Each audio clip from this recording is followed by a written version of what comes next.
I'm Patrick Poah. I'm the owner of the heritage shop. So it's from collecting stamps, during my childhood. So initially it was something cheap, that relates to what I see during my childhood. That I have this, it leads to my interest in collecting old things. My name is Mr. Michael Poah.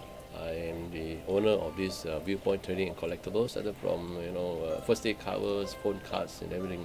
And through this development, I divert into many ranges. Hi, I'm Broan, and this is my shop, Lee Gallery. Actually, I didn't open it. It was my dad who opened up because after a few years, about one year later, we accumulate quite a lot of antiques and collectibles, as you can see all around this shop. We collect all from porcelain to vintage collectibles to antiques and old clocks, old locks, old telephones, old table clocks, as you can see all around here. During my student days when I was in primary school, I used to join the Cub Scouts. And through these Cub Scouts activities, they used to have this collector badge. So through this collector badge, that is how I keep on have this passionate to collect things. As you learn more and more in collecting, you realize that, actually what you are collecting is what relates to you, and they may not be antique at all. More or less it's something you feel you can relate. I would like to show something that we always miss in our childhood days, which I have found a lot of this. This is called kuti. Something very interesting. Those days children play with this. And it's all multicolors. Right? What they do is they will play this with to guess how much inside they have, and those who guess correctly will won these kutis.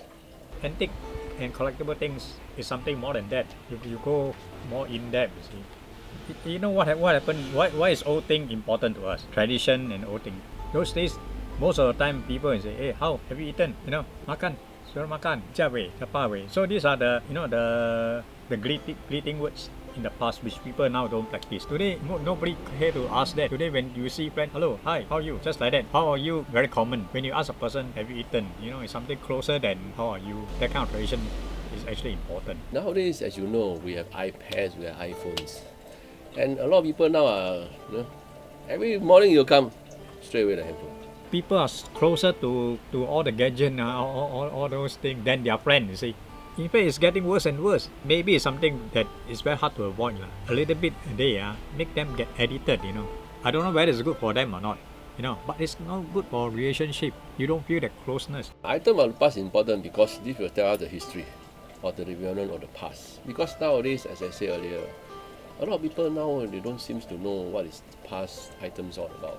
And Singapore now, the government has also emphasized a lot of something to do with heritage. At one time, we were tearing down old buildings very quickly just because of we were too anxious to redevelop, Singapore. But then, if you get rid of old buildings, monuments, people become disorientated, because you will slowly lose your sense of belonging.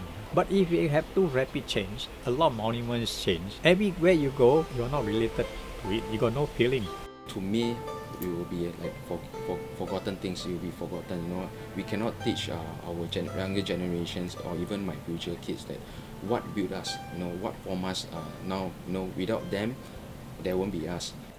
One way or another, somebody or somewhere, these people should be able to have this kind of products to show to people. The future youth development could be able to see this kind of products. Otherwise, it's totally gone because Singapore is too well developed. And in future to come, I don't think so we will be able to source for this kind of items now. When those foreigners or overseas people who come, or next generation who came into this Singapore, this world, they will be able to see what is our past history all about.